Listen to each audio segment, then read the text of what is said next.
Que la paix soit sur vous les amis.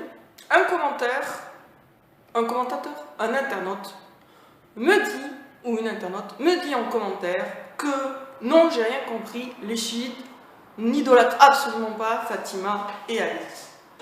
Et là, je me pose la question, mais quelle est la définition de idolâtrer dans la tête de cette personne?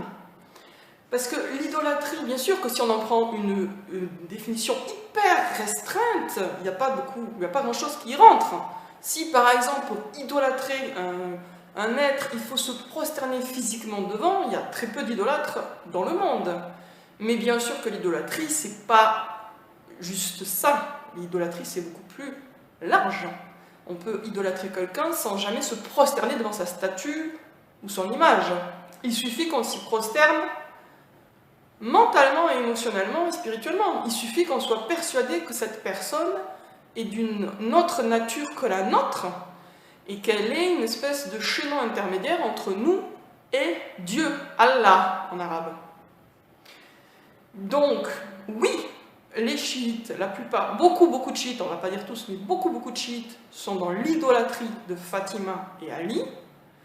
Et ça se manifeste par le fait qu'ils sont persuadés que ces deux personnes, ces deux êtres humains normaux, sont d'une autre nature qu'eux-mêmes, et qu'il y a une espèce de plafond, de limite impossible à franchir entre eux et eux, entre eux les idolâtres et eux les idoles, Ali et Fatima, idolâtrés.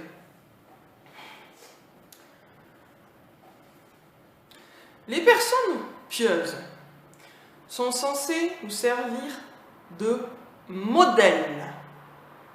On n'est pas censé les prendre comme idoles, mais comme modèle. Quelle est la différence? Une idole, et ça dépend d'ailleurs aussi de ce qu'on entend par modèle, parce qu'en un certain sens, on n'est pas censé les prendre comme modèle. Une idole est un être que l'on croit d'une nature totalement différente de soi-même et supérieure, ayant un rapport, une proximité particulière avec la divinité, ce qui fait qu'on s'imagine qu'en se tournant vers cet être, on va se rapprocher de Dieu. C'est ça une idole.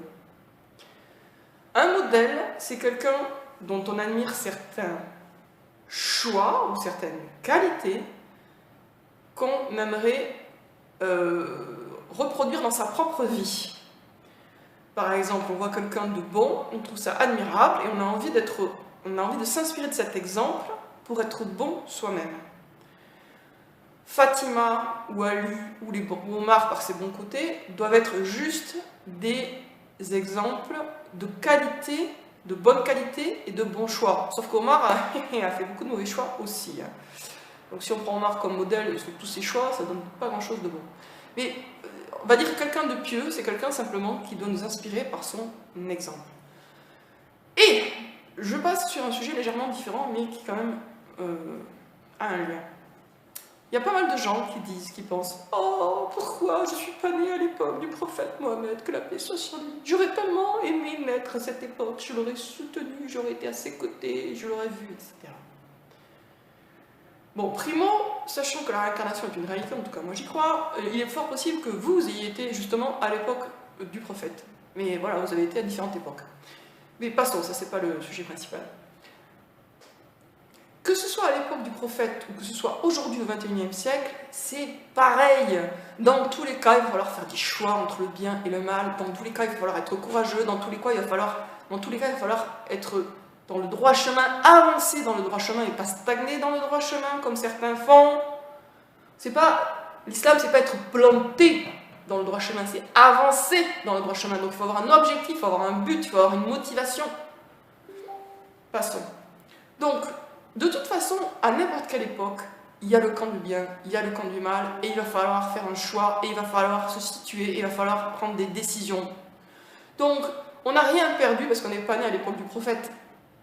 Et c'est pas plus facile maintenant ou plus difficile avant, ou l'inverse, ou ça n'aurait pas été plus facile avant et plus difficile maintenant.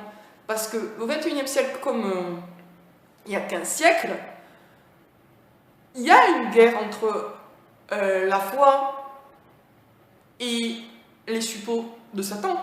Il y a une guerre invisible ou visible, concrète ou immatérielle, spirituelle ou plus terre à terre, entre les gens du bien et les gens du mal.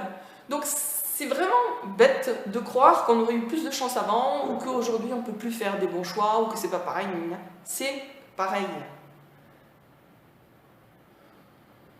Donc les personnes pieuses sont censées nous servir de source d'inspiration pour nos propres choix et notre propre vie, et pas de source de prosternation. On ne doit pas les prendre comme idoles à vénérer ou à imiter sur des détails à la con, genre je vais m'habiller comme je suppose que s'habillait Omar, ou je vais m'habiller comme s'habille Mamar, pour prendre un exemple plus actuel, ou je vais m'habiller comme je m'imagine que s'habillait Fatima, des choses comme ça. Non, c'est pas ça, c'est pas sur les détails de la forme qu'on doit les imiter. On doit les imiter au sens où ils ont fait des bons choix, on va dire, on va les imiter sur les bons choix qu'ils ont fait, et donc nous aussi on doit faire des bons choix. Ouais, mais c'est pas pareil parce que je suis pas dans la même situation. Mais justement, on n'est pas dans la même situation, et donc c'est bien à nous, justement, de faire les bons choix. C'est pour ça qu'il ne faut pas se dévaloriser et se croire inférieur, et s'imaginer que, oh, mais moi je veux rien, mais regarde, non, là-haut, sur la montagne, il y a Omar, ou il y a Fatima, et eux, c'était des êtres vraiment bien, et moi je suis une minable. Et quand vous dites ça, vous faites le jeu du diable. Vous vous dévalorisez, et donc vous ouvrez la porte pour faire les mauvais choix, les choix minables. Réévaluez votre valeur à la hausse. Et quand vous voyez des personnes pieuses, ou quand vous lisez des histoires par rapport à des personnes pieuses, dites-vous, ok, moi aussi je veux faire les bons choix. C'était un être humain, il a fait des bons choix, moi aussi je peux faire des bons choix dans la situation où je suis actuellement. Voilà, sur ce je vous dis à bientôt les amis pour une prochaine vidéo.